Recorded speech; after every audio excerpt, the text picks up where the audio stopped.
Hello everyone, welcome to another episode of N talks. ഇന്ന് നമ്മൾ സംസാരിക്കാൻ പോകുന്നത് ദ ഗ്ലോബൽ ഷോപ്പിംഗ് ഫിനോമിനൻ അല്ലെങ്കിൽ ദ ഗെയിം ചേഞ്ചർ ആയിട്ടുള്ള ബ്ലാക്ക് ഫ്രൈഡേ സെയിൽസിനെ കുറിച്ചാണ്.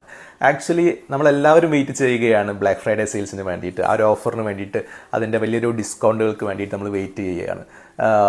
എന്നാലും എങ്കിൽ പോലും എങ്ങനെയാണ് ഇതിൻ്റെ ഒരു ഒറിജിൻ, എങ്ങനെയാണ് ഈ ഒരു ബ്ലാക്ക് ഫ്രൈഡേ സെയിൽസ്, ആ ഒരു പേരെങ്ങനെ വന്നു, അത് എപ്പോഴാണ് അത് സംഭവിക്കുന്നത് എന്നുള്ള ചെറിയൊരു ധാരണ കിട്ടാൻ വേണ്ടിയിട്ടാണ് ഈ വീഡിയോ തയ്യാറാക്കിയിട്ടുള്ളത്. ബ്ലാക്ക് ഫ്രൈഡേയുടെ ഒരു ഉറവിടം തേടിപ്പോയി കഴിഞ്ഞാൽ അത് 1950s അമേരിക്കയിൽ താങ്ക്സ് ഗിവിംഗ് ഡേയുടെ പിറ്റേ ദിവസം നടക്കുന്ന ഒരു ഷോപ്പിംഗ് ഫെസ്റ്റിവൽ എന്ന രീതിയിലാണ് നമുക്ക് കാണാൻ പറ്റുക. സോ താങ്ക്സ് ഗിവിംഗ് ഡേ എന്ന് പറഞ്ഞാൽ അമേരിക്കയിൽ ഒരു ഹോളിഡേ ആണ്. അത് വലിയ രീതിയിൽ അവർ സെലിബ്രേറ്റ് ചെയ്യപ്പെടുന്ന ഒരു ഹോളിഡേ ആണ്.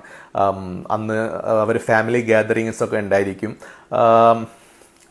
ഈ ഒരു ദിവസം നവംബർ മാസത്തിലെ 4th തേഴ്സ്ഡേ ആണ് താങ്ക്സ് ഗിവിംഗ് ഡേ ആയിട്ട് അവർ സെലിബ്രേറ്റ് ചെയ്യുന്നത്. അപ്പം 28th ഇന്നാണ് നമ്മുടെ താങ്ക്സ് ഗിവിംഗ് ഡേ.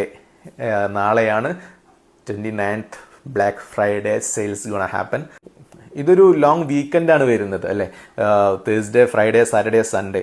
അപ്പം ആളുകൾ താങ്ക്സ് ഗിവിംഗ് ഡേ കഴിഞ്ഞ പിറ്റേന്ന് എന്തായാലും വർക്ക് ഓഫ് എടുക്കും.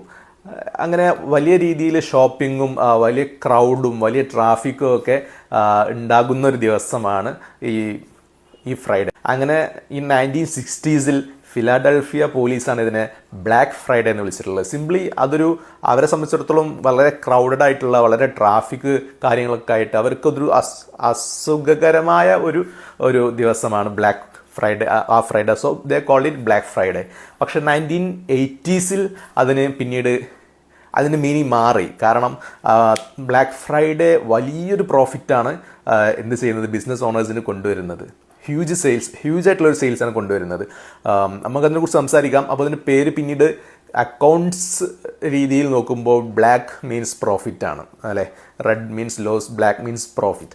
സോ അതിനെ ബ്ലാക്ക് ഫ്രൈഡേ എന്ന് പറയുമ്പോൾ പ്രോഫിറ്റ് കിട്ടുന്ന, വലിയ രീതിയിൽ പ്രോഫിറ്റ് ഉണ്ടാക്കാൻ പറ്റുന്ന ഒരു ദിവസം, ഒരു ഫ്രൈഡേ എന്ന രീതിയിൽ അതിൻ്റെ നെയിമിങ് മാറി എന്നുള്ളതാണ്. ഒരു ഫാക്റ്റ് പറയുകയാണെങ്കിൽ 2022 US മാത്രം ബ്ലാക്ക് ഫ്രൈഡേ ഓൺലൈനിലായിട്ട് $9 billion അപ്പുറത്തേക്കാണ് സെയിൽസ് നടന്നിട്ടുള്ളത്. സോ അതിലൂടെ നമുക്ക് മനസ്സിലാക്കാൻ പറ്റും അതിൻ്റെ ഒരു ഓപ്പർച്യൂണിറ്റി എത്രത്തോളം ഉണ്ടെന്ന്. Huge sales volume in A short period. So എല്ലാവരും ബ്ലാക്ക് ഫ്രൈഡേ മാക്സിമം യൂട്ടിലൈസ് ചെയ്യാൻ ശ്രമിക്കുക. ബിസിനസ്സേഴ്സും കൺസ്യൂമേഴ്സും മാക്സിമം അത് യൂസ് ചെയ്യുക.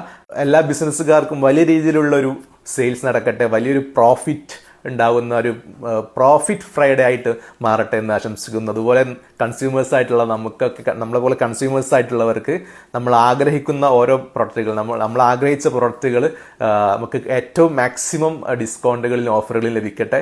So winding of. Thank you all.